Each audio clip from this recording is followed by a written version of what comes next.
So I'm going to go ahead and dive in. And I want to start with this question. Thank you, Jim Milgard. Would you rather have $30,000 in your hand this morning? Lloyd has got it back there. She'll give you $30,000. Or $1 today, compounding 100% daily for 30 days. So by show of hands, who would like to have option A, or number one? There's nobody. Okay. All right, I knew that was going to be the answer. So you guys have a good instinct about the value of compounding. What I think will be interesting is the magnitude of this compounding. So the formula is present value times 1 plus the rate of the compounding, and then to the number of periods. And what's so powerful about this is that number of periods is exponential. So did anybody think that that'd be worth $1 billion? Raise your hand if you thought that second one was $1 billion. We have one call, two. So it's incredible, the power of compounding. So put a pin in that. I'm going to come back to it later. So I love reading books. I think most of you like reading books. This is my Kindle from the other day. And one of these books just struck me that I read recently as being really appropriate for the environment we're in today and some of the conversations I've had with several of you in the last month or so. And that environment we're sitting in today is kind of that manic environment we once saw back in 1999.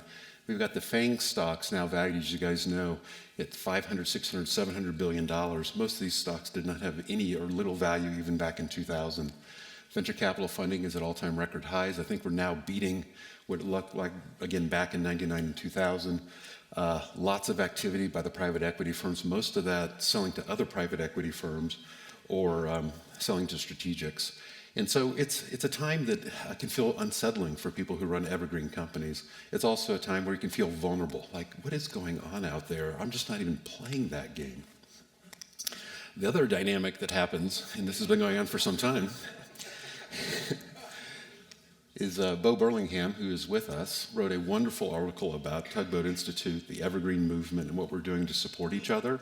And he tried hard to have Jessica Heron, who really inspired this for me, on the cover of this magazine. But this just kind of speaks to our times. She was the bright, shiny object. She was worth $8 billion, her company. Sure, private wealth was $1 billion. She had dropped out of Stanford. This is the kind of thing, unfortunately, that continues in our media today. People chase the bright, shiny object.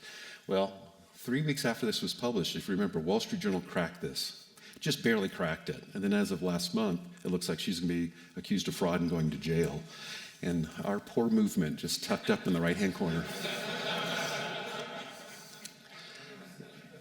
So back to the bookshelf. So the book that I want to talk about and share the story is of In-N-Out Burgers. And it's about Harry and Esther Snyder. This is the early chapters of In-N-Out, not the most recent chapters. And it's a love story between the two of them. And it really comes out clearly in this book. And I have to give Stacey Perman, who wrote the book, tremendous credit. Most of this information I got from her and did some research myself. They loved each other. They loved their kids. They loved their employees. They truly loved their employees, and they loved the customers that they were serving. And I think that's just the top line of the story of In-N-Out Burgers. Harry was actually a tinkerer.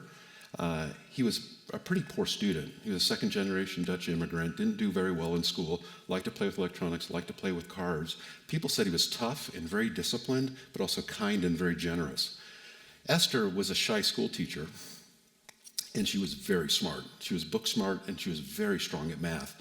So the two of them met in 1947 in Seattle, and then they fell in love, and they decided to move to Baldwin Park, Los Angeles, which was a rural area of Los Angeles where Harry had grown up. And it was a very dynamic time, and the reason I'm highlighting this is they were in a very dynamic time like we're in a very dynamic time, so these things do repeat themselves. But things had to be very exciting in 1948. LA had become the third largest manufacturing center in the country. Population was exploding. Cars were all over the roads. There was over 1 million cars that had come into the road just in the last few years. Freeways were being built. The GI Bill allowed people to go to college and also borrow money to get starter homes. So this started the expansion of the suburbs of Los Angeles. There was lots of jobs, lots of disposable income. And this may have been a byproduct of women in the workforce during World War II, but there was real interest in casual dining. So a lot of people wanted to go sit and out of their home and go sit and eat. And cars were so popular. People loved the cars. You had the classic Sonic kind of car hop where you'd drive up and then people would serve you at the window. And this was leading to this explosion of startups. And so just out of the LA area, you had Tommy's, which has stayed regional but very famous. Carl's Jr. started as a hot dog stand, later morphed. And you had McDonald's, which people have often heard that story, and including In-N-Out. So Harry wanted a little piece of this for himself, and he thought that if he built a hamburger stand, he could help support his family and live some of his values. His gut feeling was this: he wanted to serve the freshest, highest quality hamburgers and fries. He wanted his menu to be really simple, and he wanted to do those few things really well. He believed in keeping the environment sparkling clean. He wanted people to be able to look into the kitchen to see all the fresh food and the way they were preparing, which was a novel thing for that time. He had other service innovations I'll hit on. And then he deeply believed in people first, this kind of expression of love I talked earlier, with the belief that if he treated them that well, they would treat the customers well. And then he also had a gut feeling that he just wanted this to stay family-owned and independent for the long haul. So this is what it meant to him in product quality in 1948. He would only take the chuck piece of the cow. That was the best piece of the cow. He'd go to the butcher's, he would evaluate the chuck, make sure he was getting the best cuts that he could, because that's all he wanted in his hamburgers. He had the potatoes peeled fresh every morning at the restaurant and cut and prepared and cooked in fresh 100% sunflower oil.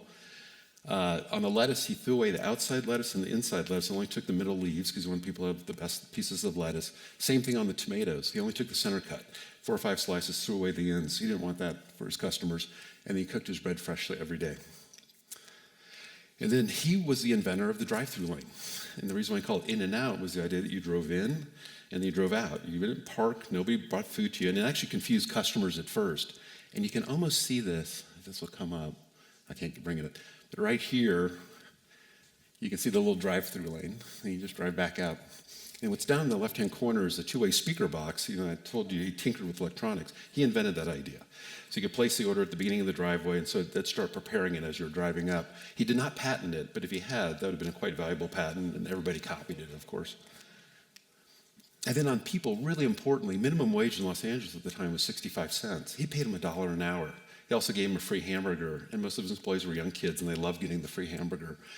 And he believed you had to start at the bottom. If you worked hard, he'd create more opportunity for you. He called his team members associates. He didn't like the term employee, and he called his customers guests, just to get that language about how he wanted to treat people. And he had a profit-sharing plan that included literally taking $10 every couple of weeks and giving every employee $10, which at $1 an hour, the $10 is quite a bit of money, but that was how he shared the profits in the business with them.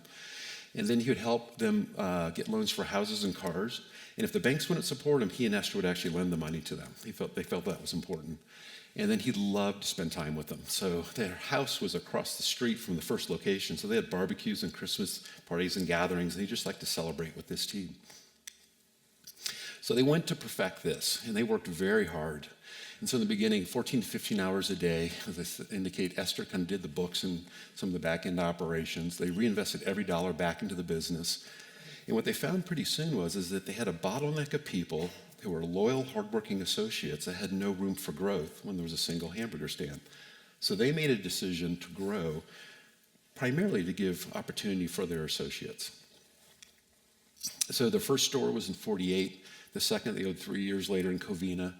And then a year later, they opened 2 more stores. And then they stopped opening stores for a while and then started opening again. But this was Harry's philosophy on when in how you open a store.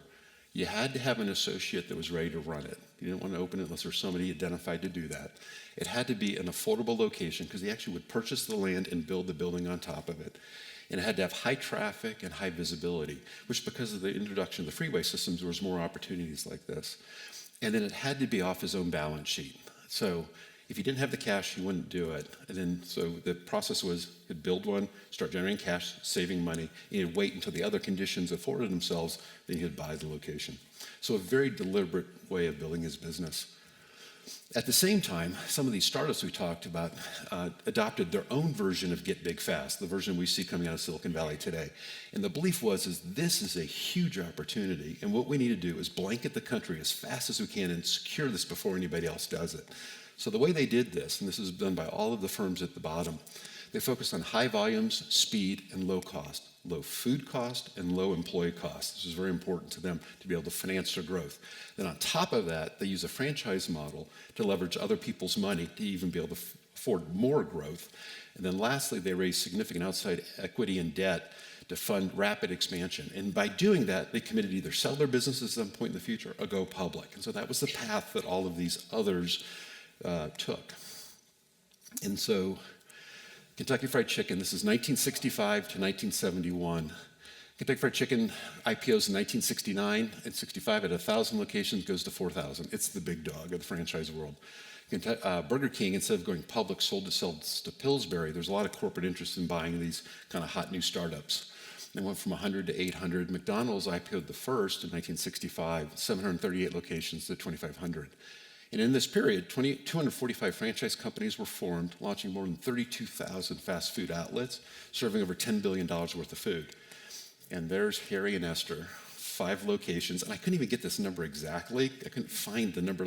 I kind of estimated based on a little bit of information. But I know for sure they were at 12 by 1971. They were just really moving here. And the perception would have been, if you had been a friend of Harry Esther's, is like, you're getting crushed. I mean, you're just getting crushed. I mean, wouldn't that be the normal perception if you kind of saw this lineup? And then McDonald's started cutting corners. This is my term for it, not theirs, of course, but with the technology boom in the 1950s, some of this to do with the NASA program and others, there was a real move towards frozen, dehydrated, and prepackaged food. It was considered to be the new tech. And McDonald's was, frankly, slow to adopt it, so I give them credit for that. But when they did, they went all in, and then the rest of the industry copied them. And you can just see the things they did. You know, milkshakes with no milk in them, meat fillers and non-beef additives. They went to frozen meat patties and frozen French fries. Chemicals, additives, and coloring agents. They started outsourcing preparation internally and externally, and then they started pre-cooking the food and putting under heat lamps to rewarm it for folks. And the rationale was that this is cheaper, and it's actually a more consistent product quality, because if you're growing this fast, these are things that actually are able to deliver it. Not higher quality, just more consistent quality. And then the recession hit in the 70s. And as you can imagine, and the oil prices started going up. So people had less disposable income, and they were driving less. So chains started going out of business. And the big guys started cutting prices and doing clever little discounts to get people back into their stores. And they started launching very expensive national advertising campaigns to attract customers. And in particular, started targeting kids. And we all know this about McDonald's and others, like get the kids to demand to come in, and then they'll bring the parents in too. And then beef prices started going up, I think associated with the increase of oil and transportation costs. So they started expanding into other low-cost items on their menu and moving away from just the core of hamburgers and fries. So what was Harry's response? Harry decided to add something to his menu. 7-Up. No price cuts, no discounting. He always felt he had offered fair prices for his products. No advertising. It was all word of mouth. It started with the surfers, and then it was the hot rodders, and then it became actually the movie stars. It all became quiet evangelists for their food and the quality of the food. And then things that added to the cult of the brand was really things like the hidden menu, which everybody knows of today, but back then was a very secretive thing, knowing what a grilled cheese was or an animal-style hamburger. And then, to be honest, he did spend a touch of money on advertising. He started giving out free bumper stickers, which was a big step, and he bought a couple of billboards. So Harry passes at a pretty young age of 63 in 1976. He had 18 stores, and I think he was probably a pretty content operator. His pace growth was less than 1 store opening per year on average, and it was a little more like this instead of just a smooth curve. So Rich Snyder is his son. His son's 24 years old. I don't think he was expecting to be running the company for another 10 to 15 years. And his mom came to him and said, Rich, you need to do this. And he said, I'm not ready, Mom. I can't do this. I can't fill Dad's shoes. She goes, sure you can. You can do this, and you have my full support. So he took over, and he started doing his own thing. And he believed he wanted to open at a faster rate. And so he started opening 10 stores per year. He saw the demand in the market for it. He created In-N-Out University because he no longer wanted to wait for the organic development of associates. He said, let's proactively develop our top talent to lead these stores that were opening at a higher rate. He stopped buying locations and started leasing locations. He bought a few, but he started moving to a lease model to free up more cash for funding the higher growth. He did centralize some of the food prep, but no change in product quality, no change in the menu, no change in service, no change in pricing. He kept that core the same. And then interestingly enough, he liked to celebrate even more than his dad. He really loved spending time with the employees. And very sadly, at the age of 41, he went and opened store number 93 in Fresno. And due to pilot error, they crashed the plane upon approach back into Los Angeles. And he died with his number 2. So I'm not going to go into kind of what happened then, because there's a tale of succession and lack of succession planning.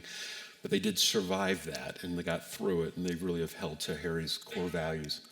So today, you've got McDonald's at 37,000 outlets. You've got In-N-Out now at 335. 23 billion in revenues versus less than $1 billion. Publicly, McDonald's is worth about 130 billion as of a week ago.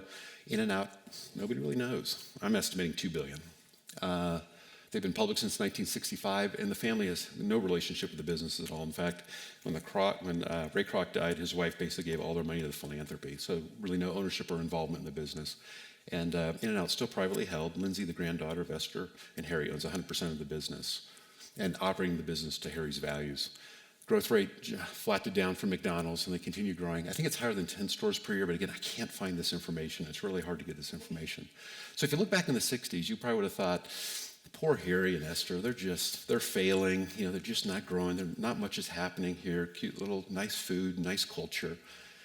I would argue that they've done something quite remarkable, because something worth $2 billion or more, something that's got $750 million, that's a meaningful company, and it's operating to their values. So what I think this really talks about is purpose. For Harry and Esther, it was not about being the biggest or the richest or challenging, well-funded competition. What they were motivated by, and this was intrinsic, they were not looking for validation from the external world. That is clear, because if they were, they would have done something else.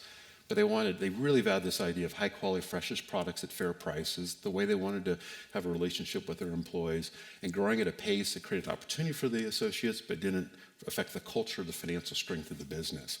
So I think something that was so meaningful to me is, like, in the times we are today, with all this pressure and all this activity and excitement on the other path, these folks would have never been swayed to the other path. And then I want to come back to my earlier question. This is about compounding. So what Harry did is he picked the same thing you guys picked, and when I asked the question earlier. The difference is, I don't think Harry realized he was doing this. It was just a byproduct of his purpose and his commitment to staying private forever that he actually built a compounding machine also. And to highlight that, let's say that Harry, and this is hypothetical, and I'm calling Harry because it's not really their direct situation, but if they were 3 million of EBIT and grew at 15% per year, which is kind of the growth rate they did on average, he'd have about 5 million of EBIT after 4 years. Not very exciting, at least not by venture capital and private equity standards. So if a second Harry had actually raised venture capital, let's say $30 million, sold 2/3 of his company, and this probably dipped before it went up, but just for simplicity, and really pressed to get much higher growth in a shorter period of time, arguably maybe they had 15 million of EBIT after 4 years. And that private equity firm would have told Harry that you've done a great job, and it's time to sell it. And we're going to sell it for about $150 million, 10 times EBIT. And you've just hit a home run. You've now got $50 million pre-tax. You never have to work again. Your kids don't ever have to work again. You've really succeeded. The private equity firm takes the other 100 million. They put in 30. That's 3x. Now, they would have applied leverage also. Probably would have gotten 5 to 6x with the leverage, but unlevered 3x on that. And like I like to say, for Harry and Esther, the dream would be over. They would be gone. It would not be their company anymore. So let's take our more authentic Harry, and this is to put it now a 30-year time frame about this. And so under the old one, it's almost like a little blip in the corner of like this really rapid growth that's outside funded and then sell the company. But instead, keep growing it at 15% a year. In 30 years, EBIT's hitting 200 million and growing. And what they now have is they're still living their dream. They're still living their values, their purpose, the way they want to actually serve the world. They've got tremendous financial resources now. They've got more money than that business can possibly take back into it. So they could reinvest. They could distribute to owners. They could give to philanthropy. There's a whole bunch of things they could do. They could invest in other evergreen companies if they chose. But this, by waiting and deferring gratification and taking the longer, slower path, they're able to build something incredibly valuable. So in my mind, the wisdom of the story, just to kind of recap, is that Evergreen is often a love story. And I hear that from folks here today, and we don't say that, but I actually believe that's true. And like Harry, your purpose should reflect your own definition of success, not what people are saying today when people around you are claiming. And then paced growth can feel slow, but it's a really powerful thing because of the power of compounding. If you can sustain it over long periods of time, and we'll all admit, 15%, for example, or 20% early when you're small is easier. When you're bigger, it's much harder. But if over time you can average that, and it may be kind of a sawtooth in doing that, but you'll build something that's got tremendous impact and tremendous financial resources. And I do get asked this from time to time, since I have experience in the venture world, is pace growth the right strategy in all markets, in all situations? Absolutely not. There are situations where raising venture capital private equity would be absolutely appropriate for what you're trying to achieve from a strategy standpoint, particularly in winner-take-all monopoly-type markets. But I think that's a very small slice of the opportunity set out there. You don't see it as a venture capitalist because you apply get big fast to everything. But the truth is, if you're really being disciplined, it'd be a much smaller set of opportunities that was appropriate for. And then lastly, and it talks about kind of what happened with In and Out, your firm will be much more resilient under a deep purpose that's widely held by both the owners of the business and the family and the employee base, treating people well, pacing your growth from your own profits, and really avoiding debt or keeping debt modest. Because like happened with Harry, like happened with Rich, is unexpected events happen. And those things really kept them resilient, will keep you resilient. And then also recessions are inevitable. They're going to happen. And one of the things that, if I'm channeling my inner Jack Stack that he has said before, is recessions are tremendous opportunities for evergreen companies. Because if you're strong while others are weakening, particularly ones that are overloaded with debt, you may have the opportunity to buy those companies for pennies on the dollar. The only question will be is the culture so irreparably harmed that you can't actually fix it? But recessions too become opportunities for us. So with that, that's my story of Harry and Esther.